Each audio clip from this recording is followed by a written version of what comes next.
Hello and welcome to my YouTube channel. Today we discuss a new topic that is profit and loss. In this topic we cover basic formulas, profit percent, loss percent, how we can convert the profit and loss into percentage, and I will solve a example related to profit percent or loss percent. So let's start. चलिए start करते हैं कि profit percent पे profit और loss को हम कैसे निकालते हैं। अब देखिए, प्रॉफिट निकालने के लिए हमारे पास जो फार्मूला होता है सिंपल प्रॉफिट निकालने के लिए, कि प्रॉफिट का मतलब ये होता है आप एक चीज़ खरीदते हो बाज़ार से और उसको जो है ना उसकी इनिशियल प्राइस से थोड़ी वैल्यू अप करके उसको बेचते हो। जब लेट सपोज आपने एक बाज़ार से जो है ना एक हैंड वॉच ली है, उसकी प्राइस जो थी 1200 रुपये थी, 1200 रुपीज़ थी, उसको आपने क्या की 1500 पे बेच दी। तो यहाँ पे आपके पास क्या निकलेगा, प्रॉफिट निकलेगा कि आपने एक चीज़ सस्ते में ख़रीदी और उसको महंगे में बेच दी। तो इसके लिए आपने क्या करना है, sale price minus cost price. अब इस फार्मूले के तहत आप क्या कर सकते हो, प्रॉफिट निकाल सकते हो। अब इसी तरह आपके पास लॉस लॉस का मतलब ये है कि आपने एक चीज़ महंगे ख़रीदी थी और उसको आप क्या करते हो, सस्ते में बेच देते हो।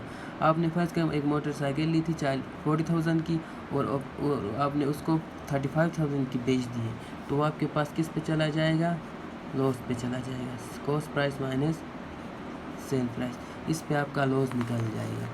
मैं इस यहाँ पे कॉस्ट प्राइस इसलिए पहले ला रहा हूँ क्योंकि मैं जो नेगेटिव साइन आ रहा है उससे मैं अवॉइड कर सकूँ। अब आपके पास दूसरा आपके पास है प्रॉफिट परसेंट।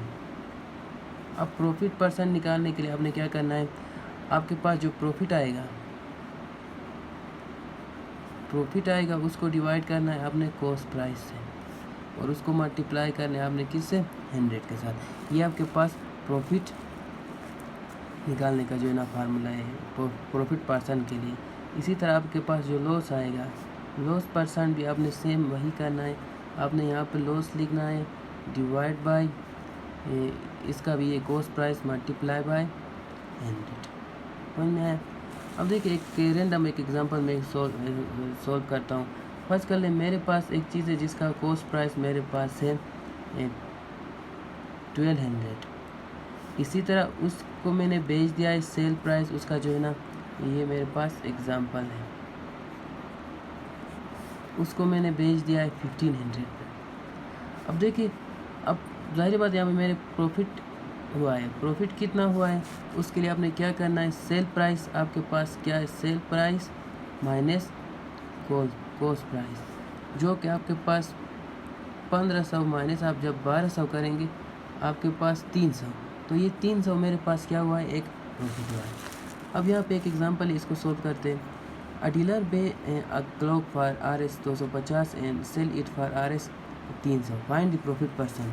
अब देखिए यहाँ पे जब मैं इसको सोल्यूशन करूँ तो मेरे पास इसका कॉस्ट प्राइस इसने मुझे दिया है, कितना दिया है, वो है 250 और उसने सेल प्राइस भी दिया है 300। अब प्रॉफिट परसेंट निकालने के लिए जो मैंने फार्मूला बताया था ऊपर, तो देखिए profit divide by cost price multiply by 100, वो प्रॉफिट परसेंट निकालना है। अब उसके लिए प्रॉफिट यहाँ पे कितना हुआ है, देखिए प्रॉफिट खाली अगर मैं प्रॉफिट इसका निकालूँ तो जाहिर बात है कितने का, 50 रुपये का मेरे पास प्रॉफिट हुआ है, तो ये मेरे पास 50 बनेगा। कॉस्ट प्राइस मेरे पास 250 मल्टीप्लाई बाय 100। जब आप इसको सॉल्व करेंगे तो आपके पास ये कितना आएगा, 12%। इस तरह से आप जो है ना प्रॉफिट और लॉस आप निकाल सकते हैं। और जो मेन फार्मूले है वो ये फार्मूले, इनको आप एक दफ़ा रिवाइज़ करें।